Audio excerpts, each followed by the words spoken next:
Hey everyone, it's Dave Rabin from Twin Cities Media. Minnesota is well known for a wide array of musical talent across all genres.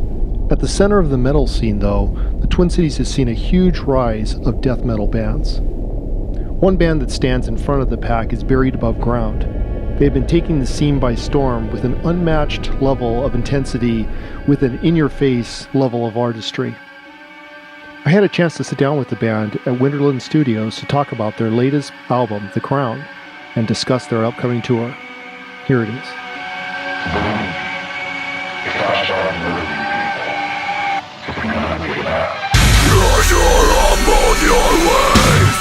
Separate flesh from bone. Your life frozen on your breath.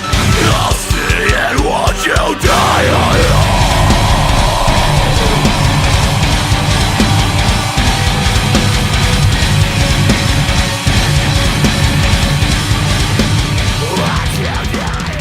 This is Dave Rabin. I'm sitting here with Buried Above Ground, or actually most of Buried Above Ground.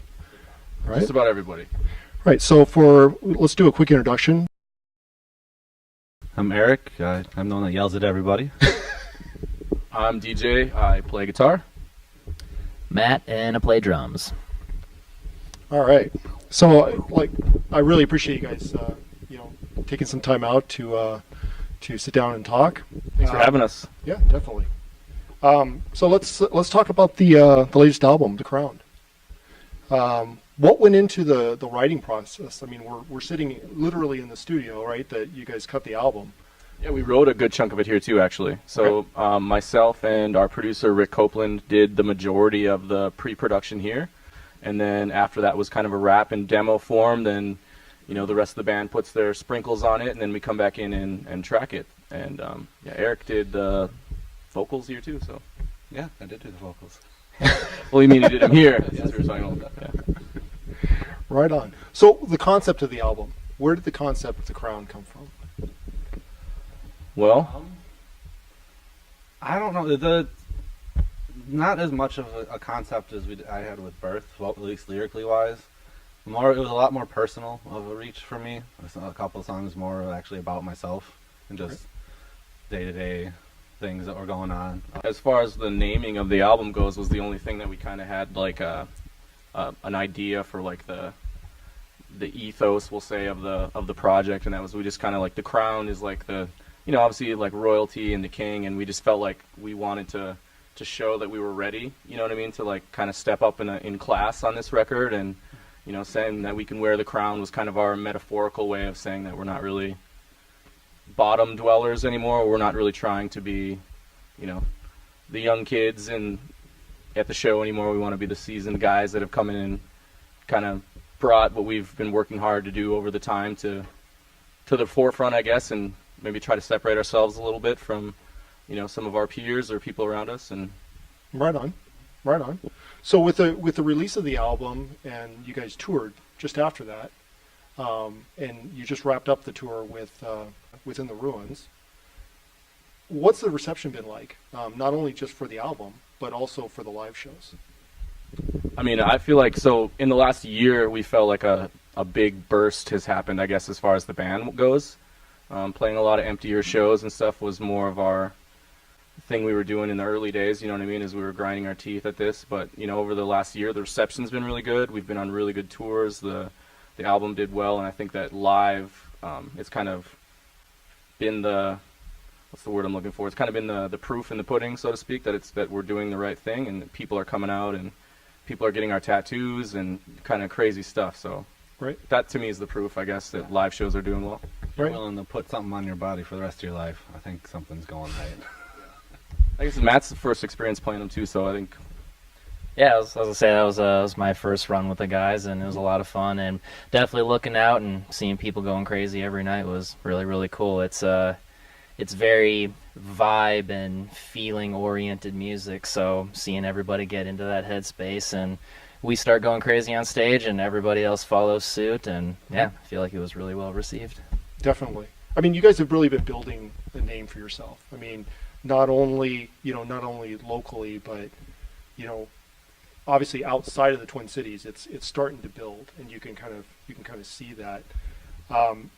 you're now ready to kind of embark on this next tour, right? Which is, and I want to make sure I get the name right. It's Bill and Shred's Excellent Tour Adventure. Adventure, right? Yeah. And it's with Upon a Burning Body. Yep. And Necrogoblicon. That's right. And Adrift on River Styx. Right on. So how does it feel to, I guess this huge influx of, attention, I guess, from not only the Twin Cities, but well beyond that. I mean, really, literally from coast to coast. I mean, you guys are starting to really build up that steam. How does it feel to kind of have that notoriety? It's still getting used to it. I mean, I never really signed an autograph before, so like now knowing that like after a show you have to go out and sign a bunch of them, it's kind of cool. Having to go to cities we've never been before and seeing people wear our shirt was pretty cool. I don't even know how they got them sometimes. Right. But yeah, it's still all new to us, and we're still the same normal people that we're always been, and we won't change any. And I don't think we're like any different today than we were then. Just the shows are a little bit bigger. Really. Sure. And getting positive feedback from your peers is really cool too. Like going out, knowing that you're going out with your idols and having them watch you every night and giving you compliments and letting you know that they enjoy you and they're really glad they brought you out. It's definitely a really good feeling as well. Yeah, for sure. And that's how we actually got the Within the Ruins tour. Was some of the members of that band saw us on our last tour with Carnifex and Oceano in New York, and they had a good time and reached out or whatever, and then we were on tour with them. So any groupies so far? I mean, not on my end. I mean, I'm pretty chill in that regard. I don't know what you guys are doing when I'm not watching, but I mean, as you guys go out and like sign autographs and everything like that, is it just normal autographs, or are you guys doing like? I think the opportunity would maybe be there, but none of us are really that way. We really have our eyes on the prize, kind of, so to speak. And after shows, we do focus on talking to new fans and people that just saw us or whatever, and not really trying to get down anyone's pants or anything like that. We're not really those types of dudes. So the one thing I've noticed a lot of, because I've seen you a couple times, one thing I noticed is your attention to not only just the music and the detail on stage, but also making sure that really the fans love it. That the fans are liking what you guys are doing, and your attention to the fans, I think that's an important connection. Yeah. So I mean, do you guys see yourself kind of continuing to really, focus in on the fans and focus in on giving them the direct attention? From the beginning of the band's inception, I think the point was to be a more inclusive of everybody band. I think a lot of times with metal in particular, it's just play as fast and as hard and loud as you can. And I think a lot of the times the feeling or emotion of songs kind of get lost in that, like, beragement of, brutality, we'll say, or whatever. But for us, it was kind of just like, we don't want to not be a heavy band, but we also don't want to alienate people. So there's kind of a middle ground there, and I think we kind of try to tiptoe that a little bit as far as, song structures and riffs and drum beats. And we're not trying to, like, show everyone that we're like the heaviest, fastest people of all time. We're just really trying to write really good music that it invokes a feeling in you, whether if it's angry or let out some positive energy or negative energy. It's just we want to be able to be that outlet. And often when you're playing too fast or whatever, too technically or whatever, a lot of that's lost. So right. Compromise is good songwriting after a certain point. So I agree with that. Like you said, making sure you ride the line is kind of where you find your happy medium. Yep, definitely. So now, as you guys are ready to kind of head out on tour, again, you have some headlining dates that I noticed that are playing in Wisconsin, Pennsylvania. I mean, fans are obviously kind of wanting this, and the excitement's got to be building. So, from your side, is that excitement and that energy, that you're going to deliver on stage, is that building as well? It's exciting. I mean, when you go out with purpose, it makes you feel like you have something to deliver. When you're kind of going through the motions, I feel like it's not as easy to put together some good songs or play your best, So we've been in a good situation lately where we've been able to feel really good about it. Like you said, the excitement's there for us as well. I mean, these shows have been great, and the tours have been amazing. The record being received the way it has been makes us feel really good. So I think we share in the excitement, if there is any, from the fans, for sure. sure. Yeah, no, kind of with the last question too, like the excitement with us kind of bleeds into the excitement for the fans, and then them being like involved and excited that we're there also pushes me to make it like play a better show or go crazy or involve them even more. But like, and it's definitely helping with the more notoriety we're getting and people generally being excited we're there. So with the headline dates and the dates coming up on the tour, is there one particular date or one particular location that you're looking, really looking forward to, or maybe a group of area or? My favorite place to play is New York City.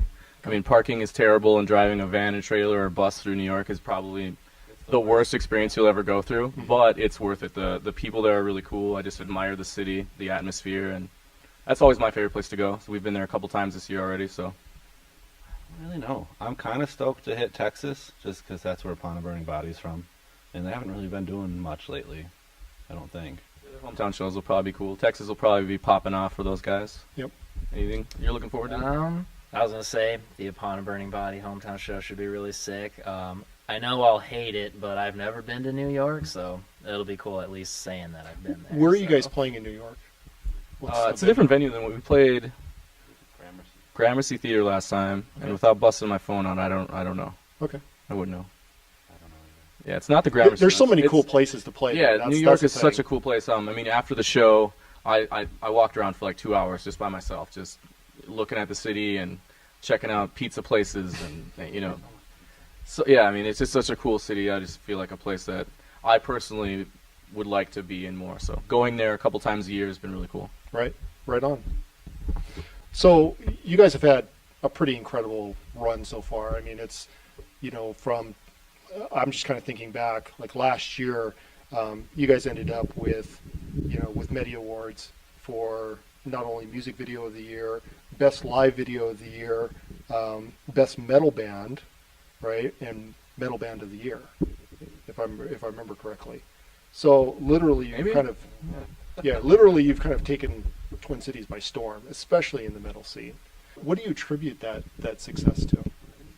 I think kind of we're just like staying in our own lane and just really worried about ourselves and doing our own project and our own art and making sure that that's the best it can be. And I think putting some of the negative stuff to the side and really focusing forward has been beneficial for us, I think, and focusing on the product itself and making sure that like the videos are something fans are going to like and something that we're going to be proud to present to people, that our record sounds really good. We have Rick Copeland to make sure that it always sounds amazing, and we just surrounded ourselves, I feel like, with the right people and are trying to make the right moves. And yeah, I mean, I think a lot of it was our pre-planning, kind of, to say, because even before Birth came out, we had been meeting and preparing for like a good year and a half, 2 years, like getting videos ready, getting everything, like, and after Birth was done, like, we were supposed to take a little break, but that didn't happen.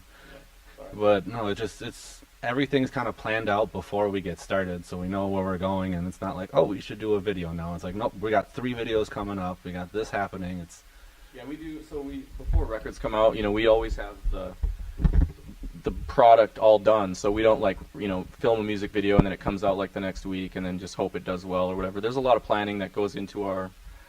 To me, there's like an art to the release of a band's whole thing, album artwork and visuals and music videos and the songs, and we've tried to make a focus on that so that we have 2 or 3 music videos come out before the album is even out, so that way people are excited about the album when it comes out. And we haven't really spared any expenses when it comes to trying out of our own pocket to at least make them go really well. We are an unsigned band, and doing it on our own is not easy, but our attention to detail early on, like Eric said, in the planning phases of stuff, I think has been real beneficial for us. That a lot of bands just don't do it this way. So Definitely. So stepping back again to 2017, you guys had the video for The Serpent, and that video just, I mean, quite honestly, it just knocks you off your feet.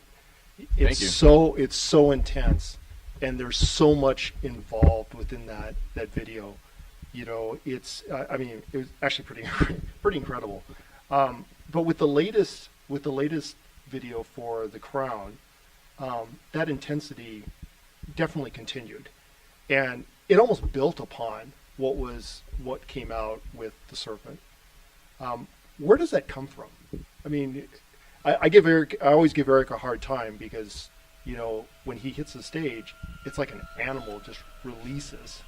But where does that energy come from? We're just like everyone else. I think we're just like some anxious, you know, pent up kids from Minnesota. You know what I mean? We spend 5 months a year in the snowbank, and it's easy to lose time during that time. And for us, you know, it's focusing during that time and putting out these videos and the planning Eric was talking about in meetings, and that's when we kind of, I guess, have an advantage over a lot of bands, and that we have, you know, 5-6 months of the year we're chilling, you know, so we have the extra time, I guess, to do that, you know, whereas a lot of people don't. Okay. I don't know where this that energy comes from, to be honest. It just happens. When you take the stage, you can feel it.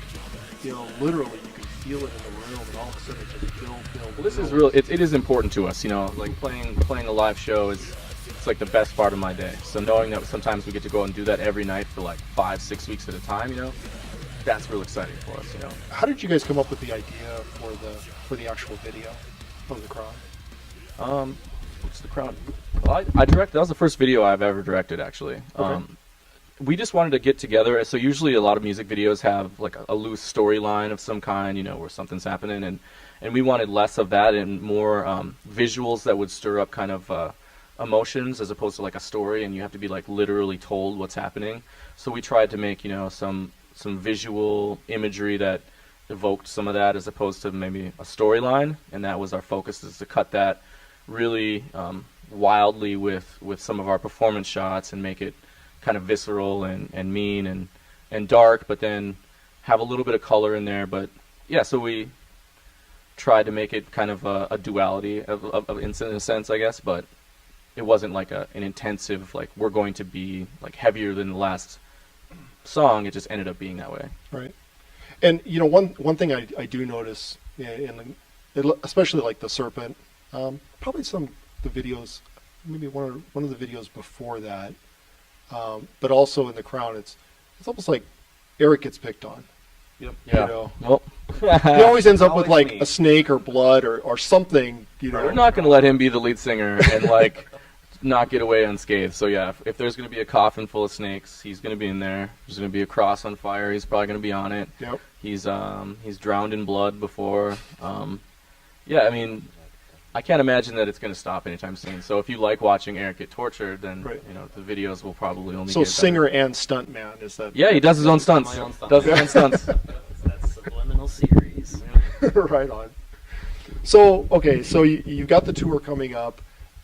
When the tour is all said and done, what's next? Any ideas of maybe Europe ever in the idea? Well, that's obviously what we want to do.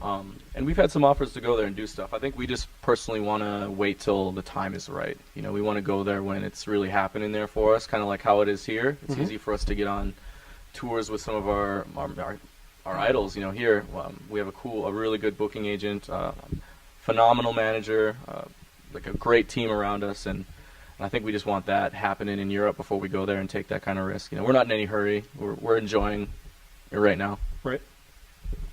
And then, you know, too, for future tours, we don't like to announce a new tour while we have one coming up in fear that, you know, you won't go to this tour because that kind of stuff. So we do have some other stuff kind of in the works, but just it'll be a little while before we can say it, kind of deal. Right on.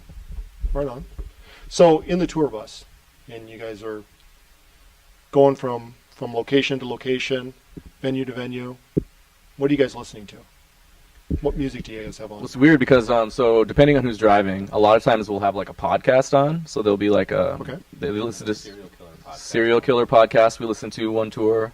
It depends on how intoxicated we are too. So if it's late at night and it's after a show and we're drunk, it's usually like hip hop of some kind, you know. But during the day, it's like Disney tunes one. Yeah, Disney tunes.